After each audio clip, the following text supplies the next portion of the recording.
もろすぎるって。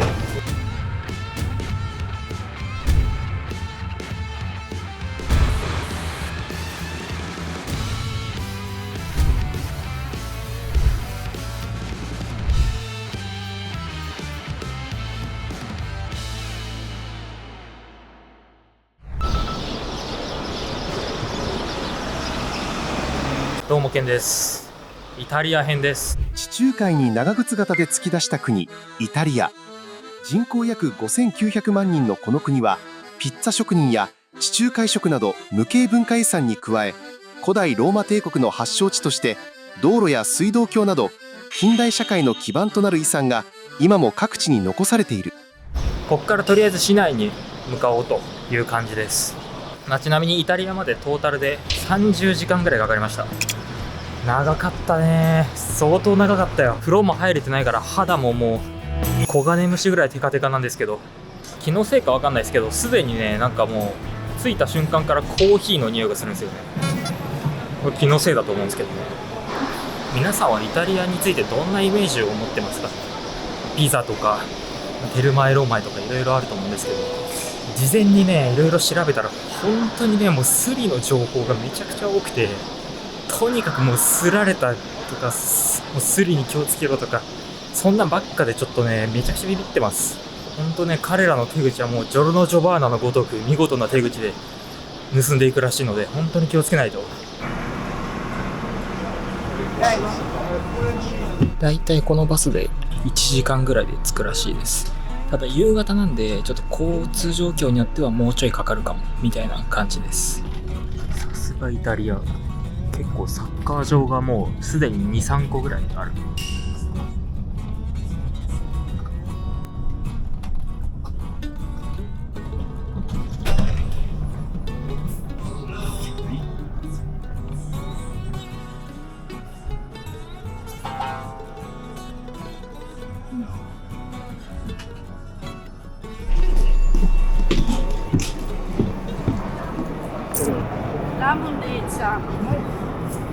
デルミニ駅というローマの中央駅に着きました。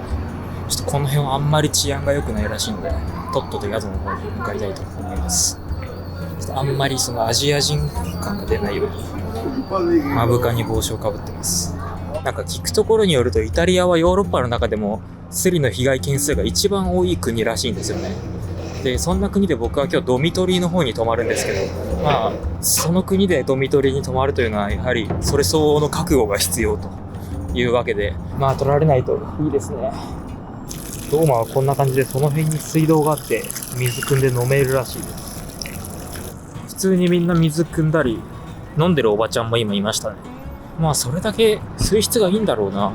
ということで本日のホステルはここになります。ホステルモザイクっていうところです。ちょっとレビュー的に怪しかったんだけど泊まってみます。すげえな。いつのエレベーターなんだこれ。でもリニューアルというか改修はされてるっぽいな。ちょっと新しいけど元はめっちゃ古そうだけどな。どうやって開けんの？表。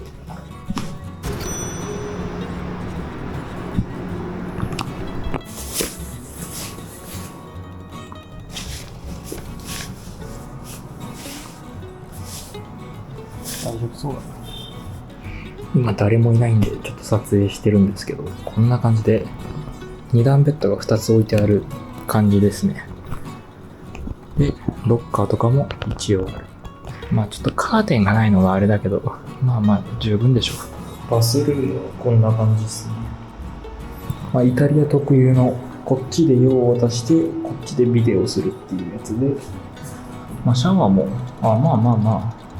そしたらね、早速ご飯を食べに行こうと思います。ティーウェイコークっていう LCC でここまで来たんですけど、やっぱ LCC っていうのもあってね、ちょっとご飯のね、量が少なかったんですよね。なんで結構お腹空いてるんで、早くご飯を食べたい。そこに宿があって、もうすぐここに結構レビューが良さそうな店があったんで、ここでご飯を食べようと思います。QR コードで頼むっぽいですね。結構店内賑わってるんで人気店っぽいですね。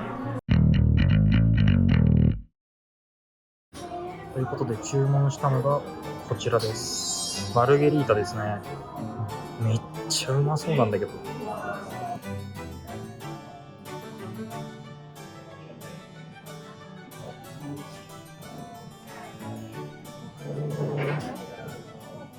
ピッツァは18世紀から19世紀ナポリの都市労働者に広まった庶民のストリートフードだった。トマトの赤、モッツァレラの白、バジルの緑がイタリア国旗と重ねられ、イタリア人としてのアイデンティティを語る象徴となった料理なのだ。いただきます。やべえな、想像の10倍美味しそうだったね。てか本場のイタリアはサイゼリヤでもらうようなピザカッターないんだな。ナイフとフォークで食べるっぽい。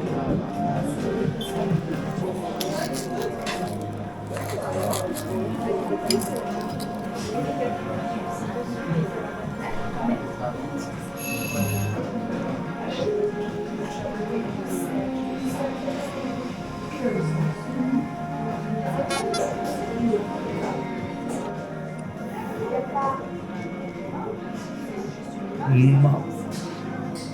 めちゃくちゃうまいんだけど。うまっ。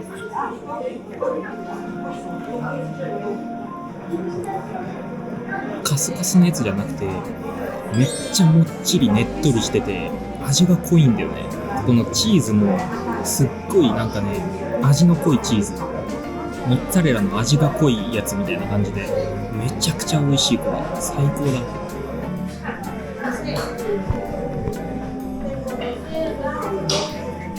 我々日本人からすると物価高と言われるイタリアでも、このマルゲリータは全然安い方だと思う。これで1200円ぐらいですからね。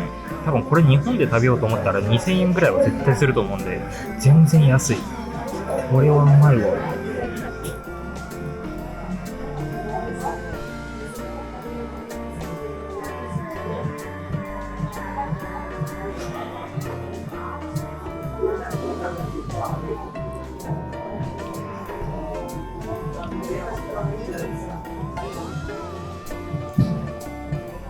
今んとこイタリア最高です。最高。マジでこの生地のレベルが違いすぎる。超美味しい。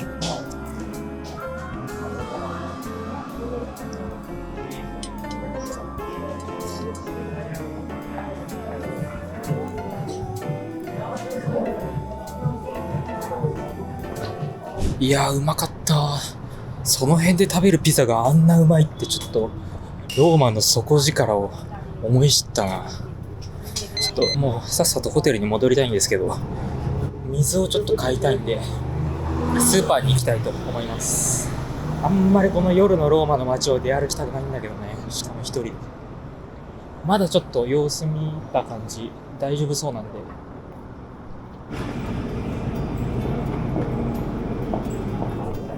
なんだこの野菜。カルシフオーキュマンマン。あれがカートなのか。カートとかカゴか。さすがイタリアなだけあって、パスタとかチーズとかはめちゃくちゃいっぱい売ってるな。コーヒーもめっちゃいっぱいあるな。好きなんだな、コーヒー。オリーブオイルもめちゃくちゃ安いんだけど、この量で9ユーロエクストラバージンオリーブオイル。ワインがめっちゃいっぱいある。水買おうと思ったんですけど、これこのまま売って勝手に破いて持ってってねってことなんですね。効率がいいね。これで 0.9 ユーロ。なんか高いのか安いのかよくわかんないね。ハムとかが売ってるのかな。すげえな。あれを削って何グラムとかで売ってんだろうな。面白い。チーズやら海鮮やらよくわかんねえのがいっぱいあるわ。ああいう感じで警察の方、軍隊の方が警察の方がわかんないんだけど、定位置についてて治安維持に努めてるっぽいですね。これは安心できるよね。宿にしては電気が暗すぎるのよ。もうちょっと明るくしてくれないかな。怖いから。明日でローマを満喫して次の場所に向かいたいと思います。久しぶりに風呂に入れるのがとりあえず嬉しすぎる。最高だ。最高じゃん。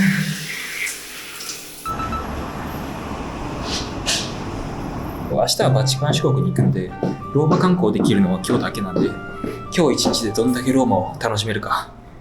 ローマの定番スポットから知られざる名スポットまで楽しみ尽くす今回の旅。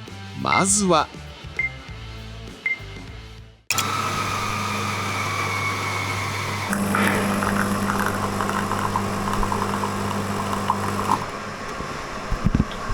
ということで今からコロッセオの方に向かいたいと思います。今日天気が結構怪しくて途中で雨降る可能性があるんですよ。降らないでほしいな。基本的にイタリアは地中海性気候で、温暖なんで雨も少ないらしいんですけど、降らないでいてくれるとありがたい。怖え。コロッセオの最寄り駅のコロッセオ駅に到着しました。意外とね、地下鉄はもっと殺伐とした雰囲気なのかなと思ったらね、そこまでそんな殺伐とはしてなくて、別に何も取られることなく無事に済みましたね。当然その現地の地元の人たちはあれを使って普段生活してるわけなんで、そんなゴリゴリやべえやつしかいねえとかそういう世界では当然なかったですね。ただやっぱり観光客が狙われやすいっていう事実はもう絶対あると思うんで、警戒しておくに越したことはないっていう感じだと思います。でもうね、降りた瞬間からコロッセオが見えてね、これはすげえわ。マジですげえ。ということで、あそこがコロッセオ駅で、コロッセオがこちらになります。でかすぎる。入りきらん。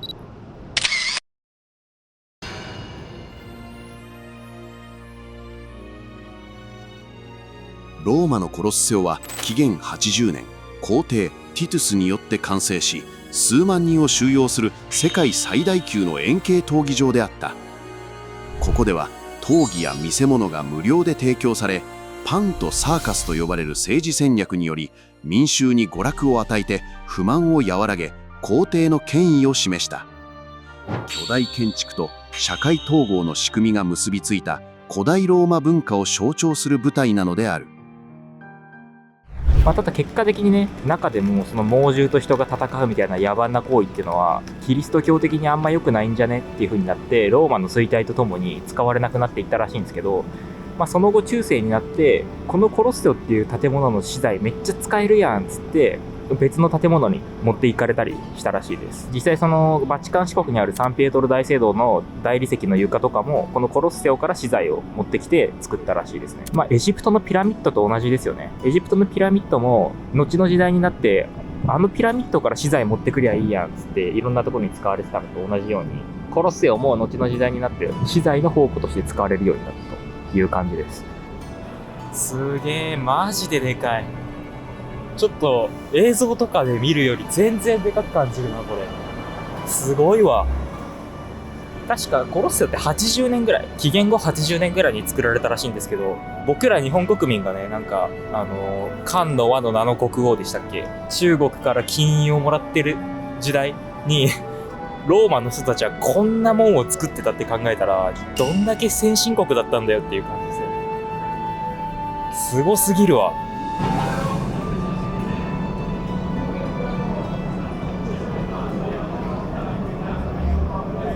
これ当日券の列かと思ったら多分予約の人の列だな。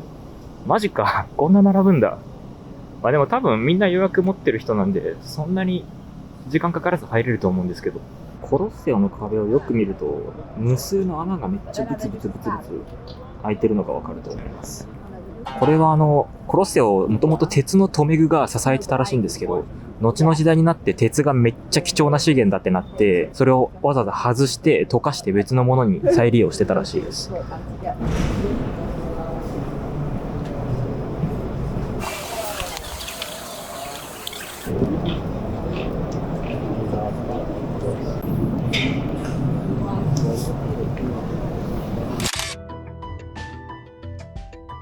当時は一番下から上にかけて4階ぐらい席があって、上に行くほど身分が低い人たち。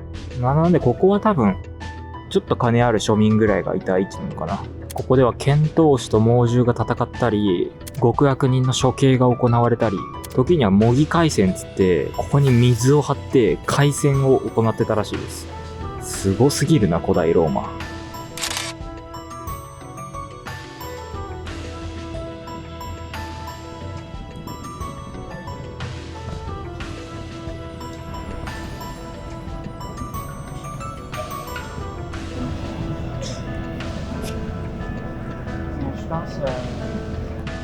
今はこんななんかぐちゃぐちゃな感じになってますけど、当時はあそこみたいな感じで全部平たくて、でこの地下から遣唐使とか猛獣が出現するみたいな演出になってたらしいです。プンバみたいな遺跡だなこれ。あの鳥もいるじゃん。これカラスかな。こっちのカラスはなんか柄がおしゃれだな。ここがパラティーノの丘というところらしいです。ローマあるあるなんですけど、破壊されすぎてて何のこっちゃわかりません。どうやら昔はここは超高級住宅街だったらしく、今の日本でいう麻布みたいな感じだったらしいです。当時の皇帝とか貴族とかが住んでた。ここがフォロ・ロマーノっていう当時の古代ローマのめちゃくちゃ中心地だった。商業、宗教、政治、いろんなものがここに集まっていたらしいですね。ここもぶっ壊れすぎて何のこっちゃよくわかんないです。普通に給水スポットがある。ありがてえ。充電もできるっぽいです。これはありがたいね。真実の口に来ました。真実の口はもともとマンホールだったらしいですね。有名な話で、ローマの休日に出てきてからめちゃくちゃ有名になって、今観光客がめちゃくちゃ訪れる場所になったらしいです。続いてローマに佇む国ではない国とは。雨降り出した。最悪だ。西洋の人って雨降っても全然傘ささねえみたいな話を聞いてたんですけど、全然差してるじゃん。なんだったあの話。バリバリ刺してるけど。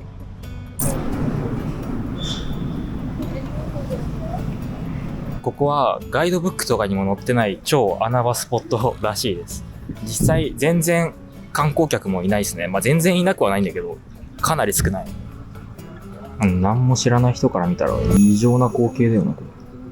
ここが何かというと、ここの鍵穴からですね、サンピエトロ寺院のクーポラが見える設計になってるんですよね。ただこれだけです。なんかあれは強制遠近法っていう技術を使って意図的に。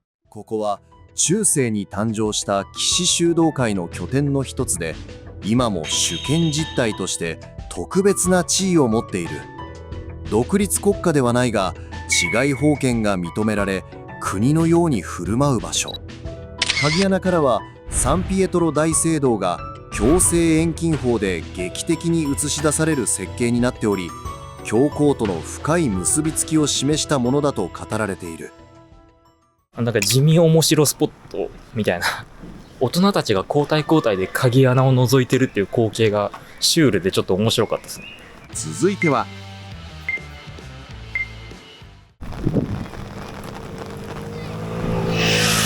めちゃくちゃ降ってきた。やべえ、めっちゃ降ってきた。マジか。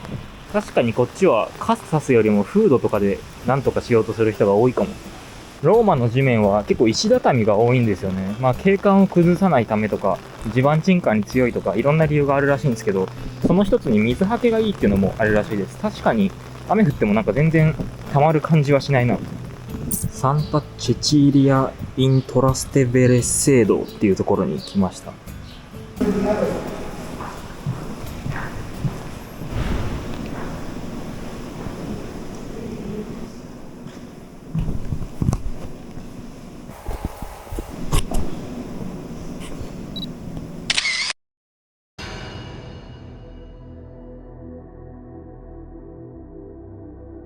3世紀のローマではキリスト教信者に対する迫害が繰り返し行われていた。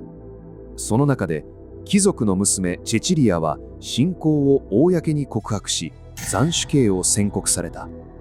斧で3度撃たれても即死せず、自宅の浴場に横たわり3日間生き続けたと伝えられている。その殉教の姿を写実的に表現したのがこの像である。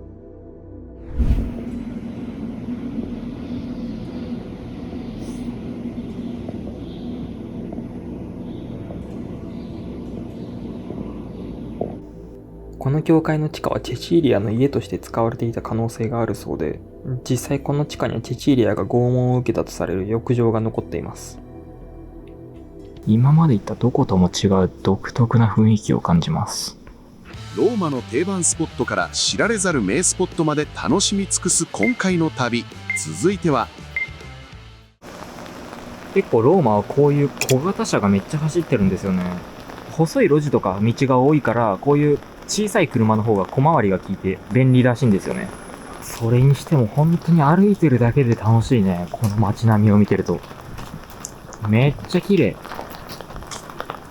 街全体が遺産って言われてるだけあるね。大したもんだよ、本当に。ということで頼んだのがこちらです。クレマフリッタっていうなんかコロッケみたいな。いただきます。衣サックサクで中トロットロのなんかね、甘い芋みたいなのが入っててすげえ美味しい。なんかイタリアは嗜好用大麻禁止っていうか違法だって聞いたんですけど、普通に大麻ショップらしきものがあるな。中には入らないですけど、さすが街全体が遺跡と言われるだけあって、適当にプラプラ歩いてるだけでこういうのがいっぱいあるんだよな。あれ多分オベリスクだよな。本当にすごいわ、この街は。すげえ奇妙な自転車。何この構造、面白い。回転寿司ならぬ回転ティラミス的なのがある。面白い。コーヒーを飲みに来ました。エスプレッソの名店らしくて、ローマ最高のエスプレッソが飲めるらしいです。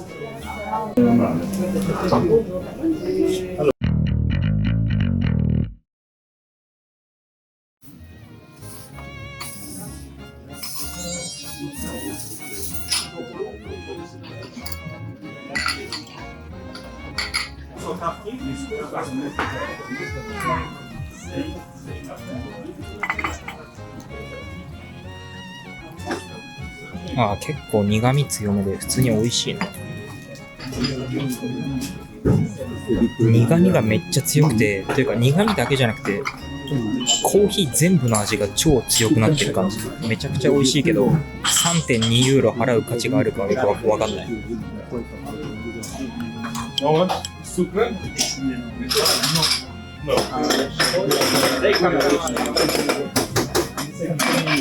てか雨が一向に止まないな。地中海性気候どこ行った？ここにパンテオンっていう有名な遺跡があるんですけど、僕はそんなことよりもここでパニーニを食べたいと思います。なんかパニーニのすげえ有名な店らしいです。加工肉がめっちゃ上に吊るされてる。いや、もろだな。もろすぎるって。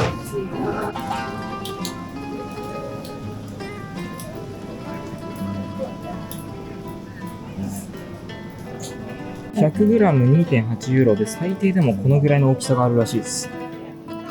これがパニーニっていうイタリアのホットサンドみたいなやつです。チーズと生ハムみたいなのが入ってる感じですね。いただきます。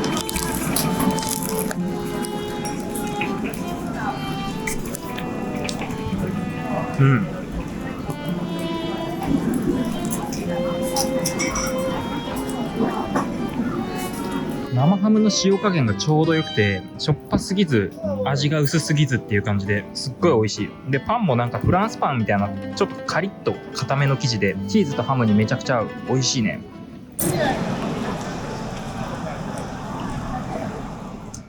これは宗教施設だろうと言われてるんですけど、本当の作られた理由はあんまりよく分かってないそうです。この建物の基礎はローマンコンクリートっていう昔の古代ローマ時代のコンクリートで作られていて、2000年経った今でもこうやってちゃんと現存しているっていう、なんか現代のコンクリートよりも耐久性高いらしいです。どういうこと？どんな技術力を持ってたの？昔の人たち。すごすぎるでしょ。ジェラートを食べに来ました。ローマの休日にも出てきたジェラート屋さんで、すごい有名なところらしいです。なんか美味しいジェラート屋さんを見分けるには、あんまりモリモリにジェラートが盛られてるとこじゃなくて、ちょっと減ってるぐらいが美味しいって聞いたことがあります。そう、山盛りジェラートは空気や添加物で形を保つことが多く、味も薄まりがちなのだ。本物の職人製法は盛り控えめで自然にケースに収まり、濃厚な味わい。注文方法が全くわからん。どうやって頼めばいいんだこれ。ちょうどいいタイミングで日本人ガイドの方たちが入ってきたんで、頼み方を盗み聞きしてなんとか注文できました。ピスタチオチョコラテ。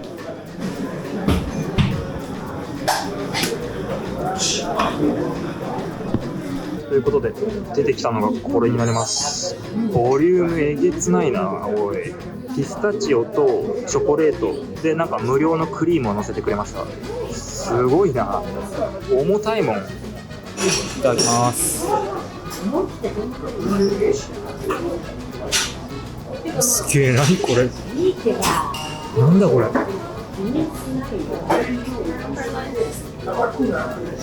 トロットロで経験したことのない柔らかさで本当に美味しい。ただ量がめちゃくちゃあるから、僕が食べるスピードと溶けるスピードの競争になってる。うまかったけどお腹はキンキンに冷えました。トレビの泉にやってきました。ここはなんかコインを投げ入れる場所として有名なところです。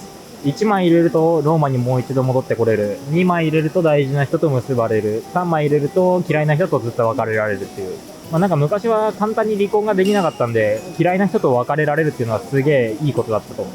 そしてここはローマの観光地の中でも屈指の釣り日帰りと誇る場所らしいので、なかなかに気をつけて観光しなきゃいけません。僕は現金お札しか今持ってないんで、コインは投げ入れられないんで、念だけ送っときます。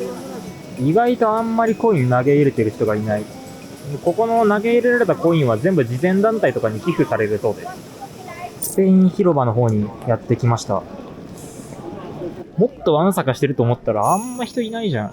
ローマの休日では僕がさっき食べてたジェラートをオードリー・ヘップバーンがここで食べてたことで有名なんですけど、今は座り込んだりそうやって飯食ったりすることは禁止らしいです。なんでスペインじゃないのにスペイン広場っていうかというと、近くにスペイン大使館があったからっていう、ただそれだけの理由だそうです。どういうネーミングセンスなの？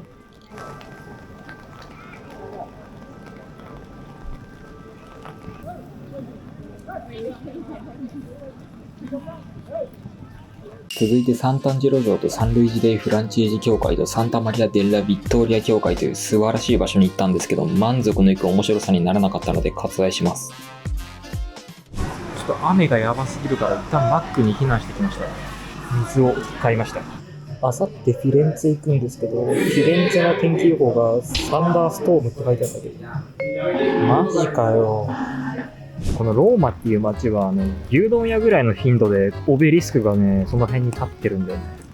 あまりにもその辺にあるからみんなスルーしてるけど、これも普通に数千年前に作られたものですからね。普通にすごいんだよな。誰もこんなすごいものを見向きもしないっていう、もはやシュールな光景だよね。エジプトの時もそうだったけど、こういう遺跡があまりにも日常に溶け込みすぎてる場所って遺跡へのありがたみなくなるんだよ。日本の田舎町にこれがあったらめちゃくちゃ資源になると思うんだけど、資源ばっかりあるところでこれがあっても薄れるよね、ちょっと。なんかここがショッピングモールみたいな感じなんですけど、ただのショッピングモールにしてはおしゃれすぎるんだよ。何これ。最後、死を見つめる骸骨寺とは？イタリアではああいう売店でも電車のチケットとかを言えば買えるらしいです。キオスクみたいななんかね、タバコ屋みたいなやつがあるんですけど、そこでも電車のチケットを実は買えるそうです。だからハンターハンターのハンター試験を受けるときにステーキ屋で特定の注文をするとハンター試験会場に連れてってくれるみたいな、あれと同じ感じですね。今からですね、カプチンクリプト、通称骸骨寺と呼ばれるところに行きたいと思います。どんなところなのか。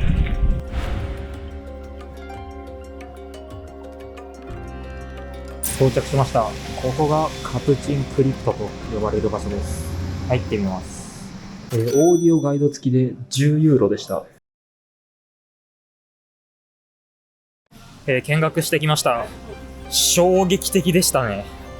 衝撃的だったなぁ。人間の人骨で装飾された納骨堂みたいのを見れたんですけど、めっちゃおびただしいぐらいの人間の骨で装飾されてて、ちょっと衝撃でしたね。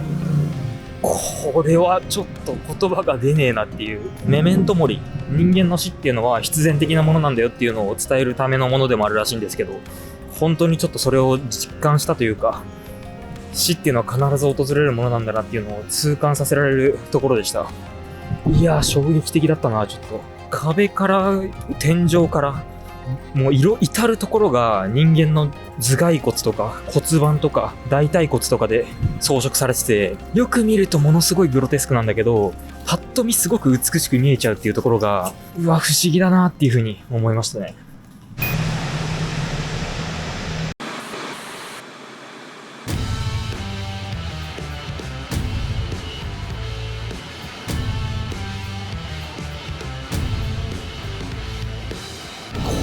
すげえわ。